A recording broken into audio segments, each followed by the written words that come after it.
Good evening, my dear students. හොඳයි.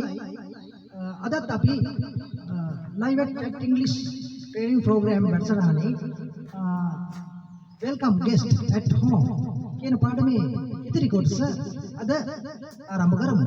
ඒ සඳහා live at වැඩසටහන ඉදිරියට ගෙන යාම සඳහා මම මගේ chat English training program එකේ දරුවෙක් මේ සඳහා සම්බන්ධ කරගන්නවා. ඔව් අපි දැන් බලමු මේ අවස්ථාව.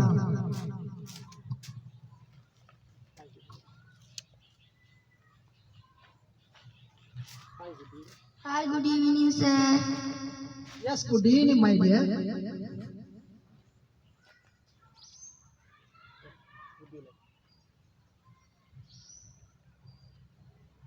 Would you like some tea, sir? Yes, please. 1 second, please, sir.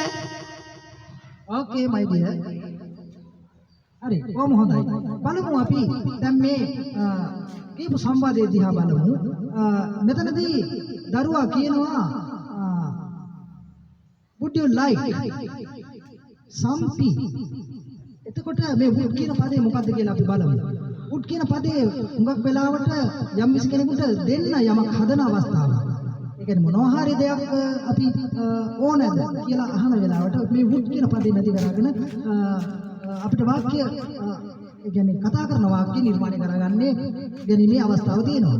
බලමු අපි ඕකේ අපි බාහිරව ගිහිල්ලා දැන් මේ පාඩමට බාහිරව ගිහිල්ලා 100,000 ගණක් ලක්ෂ ගණක් ඔබට අහන්න පුළුවන් මේ විදිහට තවත් පුද්ගලයෙක්ගෙන් ඕනෑද කියලා. බලමු. එතකොට ඒ වගේම ගුරුතුමා මේ අවස්ථාවේදී yes please කියලා. ඒ කියන්නේ ඉල්ලනවා. ඔව් ඕනෑද. එතකොට මේ අවස්ථාව මේ ජවනිකාව අරගෙන අපි සාමාන්‍ය ජීවිතයේ විවිධ දේවල් විවිධ පුද්ගලයන්ගෙන් ඕනද එපාද කියන එක අහන්න පුළුවන්. කොහොමද ඒක අහන්නේ? ඉංග්‍රීසියෙන් අහන්නේ would you like some tea? දරුවා අහපු දේ. අපිට තව අහන්න පුළුවන් would you like some pencil? ඔයාලට පන්සලක් ඕනේද? would you like some three wheeler? would you like some buns? ආදී ඕනම දෙයක් අහන්න පුළුවන්. තවත් කෙනෙකුගේ ඔබට අවශ්‍යද කියලා. ඒ වගේම ඕන නම් ඒකට අපි කියනවා yes please කියලා. ඇත්තටම කියනවා නම් මේ ඉංග්‍රීසියෙන් අපි මේක ගන්නවා නම් ඒ කියන්නේ request එකක්. ඒ කියන්නේ ඉල්ලීමක් කරන එකක් තියෙනවා. තවත් පැත්තකින් give නැත්නම් දෙන එක. එහෙම පාඩමේ යන එකක් තමයි තියෙන්නේ මෙතන.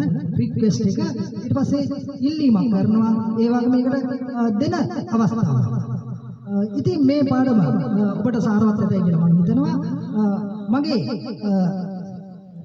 සියලුම දරුවන් මේක හොඳට අධ්‍යයනය කරලා ඔබගේ ඉංග්‍රීසි කතා කිරීමේ හැකියාව වැඩි දියුණු කර ගන්නා මෙන් දරුවන්ගෙන් මම ඉල්ලා සිටිනවා. ඒ වගේම අපි අපේ මේ වැඩසටහන සමග ඉදිරියේදී ඔබලා සම්බන්ධ වෙනවා ඇතැයි මම බලාපොරොත්තු වෙනවා. ස්තුතියි. Thank you.